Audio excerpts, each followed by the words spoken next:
Namaskar, welcome back to Maggi Minutes by eKuhipath. আজি লৈ আহিছো Abhinandan Education Loan Subsidy Scheme. এই স্কিমটো আৰম্ভ কৰিছিলে 2019 ৰ 26 December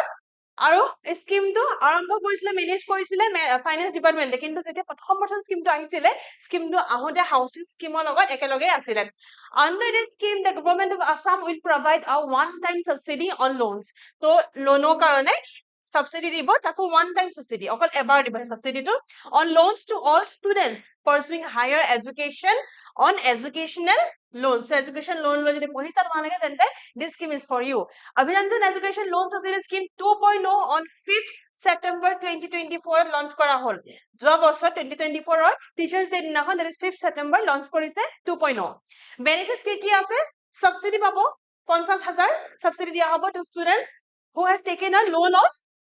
up to rupees 1 lakh up to rupees 1 lakh jona loan loise tianoke subsidy diya hobo in this scheme all the applicant students can apply for a subsidy by paying 25% of the loan so 25% loan 25% tianoke nije pay koribo lagibo under this scheme subsidy can be obtained only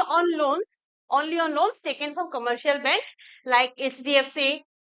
Federal Bank aru regional rural banks like Assam Rural Regional Bank যোনটো 2.0 scheme আছে 2.0 scheme লগত G নতুন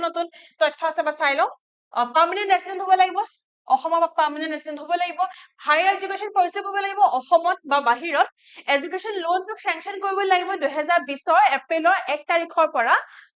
2024 যোৱা বছৰ 2024 ৰ মাৰ্চৰ 21 তাৰিখৰ ভিতৰত সো এইটো সময়ৰ ভিতৰতে লোনটো স্যাংশন হ'ব লাগিব আৰু কোনে নাপায় loan below rupees 2 lakh যদি 2 লাখৰ তলত লোন লৈছে তেতিয়া নাপায় যোনটো প্ৰথমতে তেওঁলোকে লঞ্চ কৰিছিলে 2019 ত তেতিয়া অকল 1 লাখে আছিল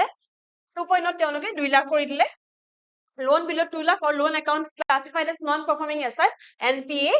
by banks will be ineligible or children of sitting MP MLA panchayat functionaries permanent government employees